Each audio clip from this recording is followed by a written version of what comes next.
Pepito is now a typhoon as it undergoes rapid intensification, according to Pag-asa. Based on Pag-asa's 11 a.m. bulletin on Friday, November 15, Typhoon Pepito was last spotted 630 kilometers east of Giwan, eastern Samar, moving westward at 30 kilometers per hour. It packs maximum sustained winds of 130 kilometers per hour near the center and gustiness of up to 160 kilometers per hour. Tropical cyclone wind signal number 2 is raised over the eastern portion of northern Samar and the northern portion of eastern Samar, where gale force winds may bring minor to moderate impacts. Meanwhile, the southeastern portion of Quezon, Camarines Norte, Camarines Sur, Catanduanes, Albay, Sorsogon, Masbate, the rest of northern Samar, the rest of eastern Samar, Samar, and Biliran are under signal number 1. Minimal to minor impacts from strong winds are expected in areas under signal number 1. The State Weather Bureau says Pepito is more likely to make landfall in the vicinity of Catanduanes on Saturday evening, November 16, or on Sunday early morning, November 17. However, Pag-asa notes a landfall scenario is not ruled out over the eastern coast of Camarines Sur, Albay, or Sorsogon on Saturday evening or Sunday early morning. It is also not ruling out possible landfall over the eastern coast of northern Samar Saturday afternoon or evening, or along the eastern coast of Quezon or Aurora on Sunday afternoon or evening. Regardless of landfall point, Pag-asa says Pepito will more likely move generally west-northwestward over the weekend and pass over or near the landmass of Bicol Region, Quezon, Central Luzon provinces, and Pangasinan before emerging over the West Philippine Sea on Sunday evening or Monday morning, November 18. Pag-asa forecasts Pepito to continue to rapidly intensify from Friday through Saturday and may reach super typhoon category prior to its landfall Saturday evening or on Sunday early morning. The State Weather Bureau says Ofel has weakened into a severe tropical storm over the Luzon Strait. According to Pag-asa's 11 a.m. bulletin on Friday, November 15, the center of Ofel was located 215 kilometers northwest of Calayan, Cagayan. Ofel carries maximum sustained winds of 110 kilometers per hour near the center and gustness of up to 135 kilometers per hour as it moves north-northwestward at 20 kilometers per hour. Tropical cyclone wind signal number 2 is up over Batanes, where residents could expect minor to moderate impacts from gale force winds.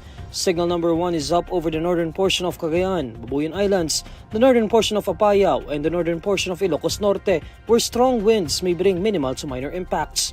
Pag-asa says moderate to heavy rains may be experienced over Batanes from Friday until Saturday, November 16. According to Pag-asa, Ofel may briefly exit the Philippine Area of Responsibility on Friday afternoon and move generally northwestward over the sea west of Batanes outside PAR until Saturday early morning. The State Weather Bureau says Ofel may re-enter PAR as it turns generally northeastward towards southern Taiwan. Despite exiting PAR, Pag-asa says wind signals due to Ofel may still be raised over the areas of extreme northern Luzon.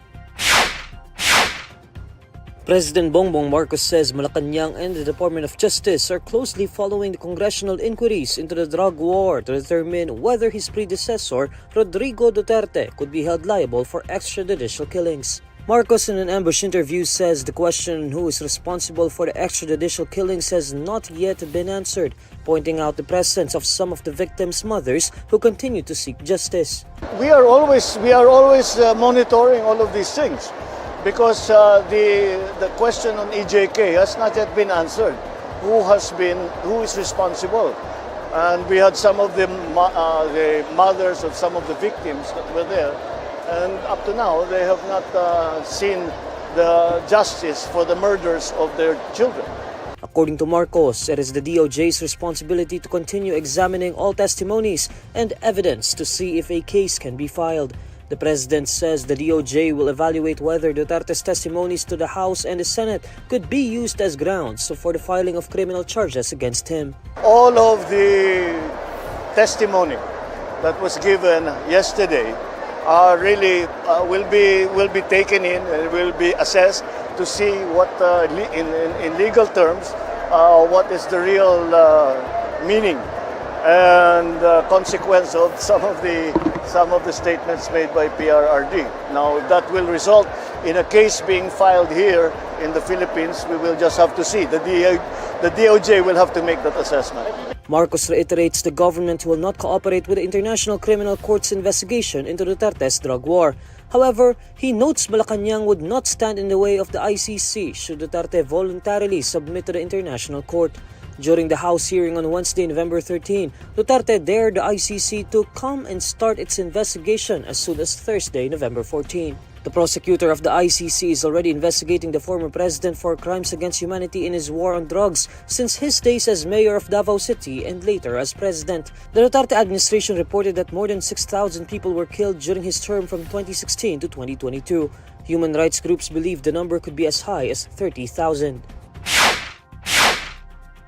Detained televangelist Apollo Quiboloy underwent tests at the Philippine Children's Medical Center, according to the Philippine National Police.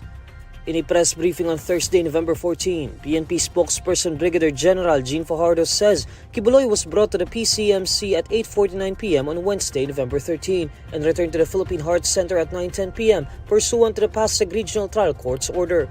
Fajardo adds that the police force already received the medical abstracts from Quiboloy's tests but was not at liberty to disclose any information regarding them.